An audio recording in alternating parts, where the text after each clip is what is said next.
Bonjour à tous. La Seconde Guerre mondiale fut la première guerre de l'histoire où un liquide était plus précieux et stratégiquement plus important que le sang, le pétrole. Le carburant qui faisait avancer les premières guerres mécanisées connues par l'humanité, alimentant ses chars, camions, navires, sous-marins, porte-avions et destroyers, valait plus cher que le sang dans ce conflit. Certaines des puissances belligérantes disposaient de pétrole, soit sur leur propre territoire, soit via leurs colonies. D'autres ne l'avaient pas. Aujourd'hui, parlons d'une nation majeure dans cette guerre qui manquait cruellement de pétrole, l'Allemagne. Retournons quelques années en arrière, en juillet 1918, lorsque l'Allemagne lança sa dernière grande offensive sur le front occidental lors de la Première Guerre mondiale. Cette offensive échoua principalement en raison d'un manque de carburant. Les rares camions allemands manquaient de carburant, et la population civile elle-même souffrait d'une pénurie d'approvisionnement. L'armée ne pouvait pas se déplacer avec la rapidité nécessaire. Pendant ce temps, à l'Est, après la signature du traité de Brest-Litovsk, la Russie s'était retirée de la guerre de manière humiliante suite à la révolution bolchevique. Parmi les clauses de ce traité, l'Allemagne obtint une part importante des terres russes. En même temps, les armées allemandes progressaient vers l'Ukraine et le Caucase, avec pour objectif principal Bakou, capitale de l'Azerbaïdjan, alors l'une des principales régions productrices de pétrole brut au monde. Les Allemands luttaient avec leurs alliés ottomans et britanniques pour le contrôle du Caucase, espérant résoudre leur crise énergétique. C'était la course stratégique la plus importante de la Première Guerre mondiale. Qui atteindrait les puits de pétrole du Caucase en premier?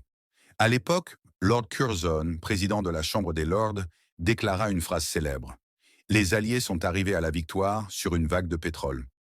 Une remarque concise et percutante. Passons maintenant à la Seconde Guerre mondiale. L'une des principales influences sur la planification militaire allemande provient des leçons tirées de la Première Guerre mondiale. Éviter les erreurs passées, notamment celles liées au manque de carburant, était une priorité pour les décideurs politiques et militaires avant le déclenchement de la guerre.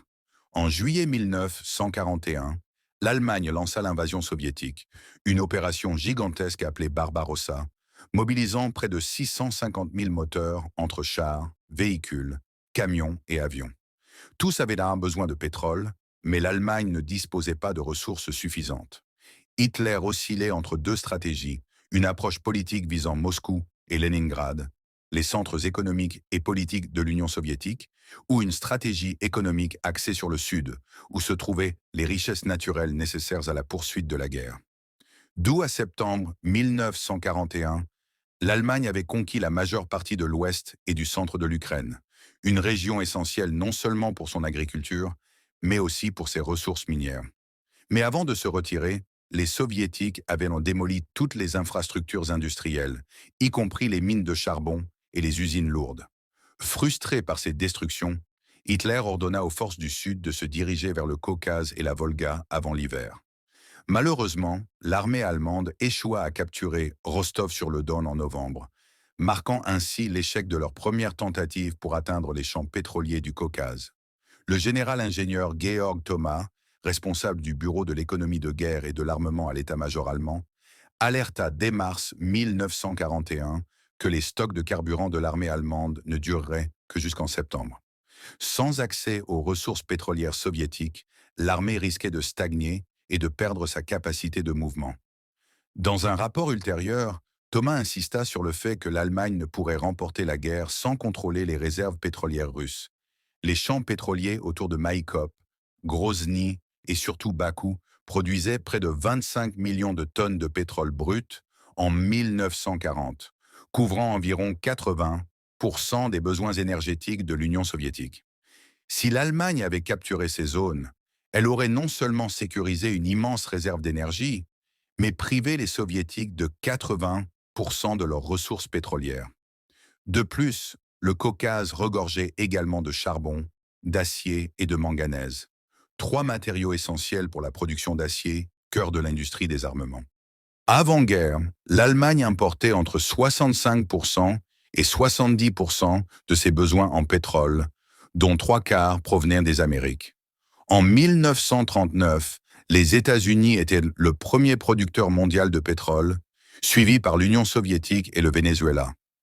En 1941, les seules importations disponibles pour l'Allemagne venaient des champs de Ploiești en Roumanie, mais leur production avait diminué drastiquement d'ici février 1942. Pour pallier ce problème, Hermann Göring, maréchal du Reich, lança un programme appelé Plan Caranal, visant à rendre l'Allemagne autonome en carburant d'ici la fin de 1942.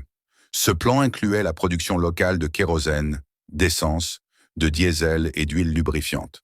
Des efforts furent également déployés pour explorer et développer les gisements pétroliers allemands existants. Malgré cela, la production restait faible, n'atteignant que légèrement plus d'1 million de tonnes par an.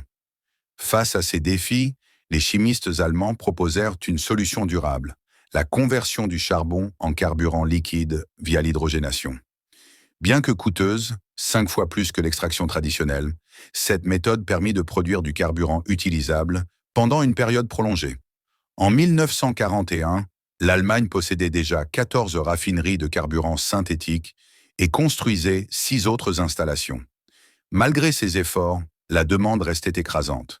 Par exemple, les 19 divisions blindées engagées dans l'opération Barbarossa consommaient quotidiennement 350 000 tonnes de carburant. Avec plus de 650 000 moteurs impliqués dans cette campagne, il est clair que la production allemande de pétrole ne suffisait même pas à alimenter les chars pour 10 mois de combat, sans compter les avions, camions et autres véhicules. En 1942, presque toute la flotte navale allemande et italienne était immobilisée, et les sous-marins U-boot fonctionnaient à moitié de leur capacité. L'économie civile des pays de l'Axe souffrait également de pénuries énergétiques. En réponse, Göring créa un consortium industriel géant pour centraliser l'accès aux ressources pétrolières européennes occupées. Cependant, malgré ces initiatives, les réserves demeuraient insuffisantes. En juillet 1942, lors d'une réunion à l'Est prusse, Göring distribua déjà les gains escomptés du Caucase, nommant même Hermann Neubacher comme directeur économique de la future zone occupée autour de Bakou. Ces prévisions optimistes furent rapidement contredites par la réalité. Lorsque les troupes allemandes atteignirent Voronej en juin 1942, elles continuèrent vers le sud en direction du Caucase. Mais face aux destructions systématiques effectuées par les soviétiques, les experts pétroliers allemands rencontrèrent de graves difficultés pour restaurer les infrastructures endommagées. Les 100 000 techniciens spécialisés envoyés dans la région manquaient de compétences, d'équipements et surtout de ravitaillement. Les lignes de communication étendaient sur plus de 3000 km, rendant le transport des matériaux extrêmement complexe.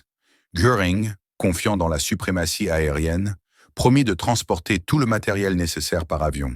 Mais les capacités limitées de l'aviation allemande empêchèrent cette solution de fonctionner efficacement. En conclusion, bien que l'objectif de capturer les champs pétroliers du Caucase sembla séduisant sur papier, il restait un rêve inaccessible pour l'Allemagne. Les défis logistiques, techniques et militaires étaient trop grands. En 1945, alors que Berlin était encerclé par les forces soviétiques, l'espoir de voir le pétrole du Caucase atteindre l'Allemagne était resté un mirage. La défaite de l'Allemagne dans la Seconde Guerre mondiale résulte de nombreux facteurs, mais le manque de ressources, particulièrement de pétrole, reste l'un des plus cruciaux. Si cette vidéo vous a plu, n'oubliez pas de liker et de partager. Merci à tous pour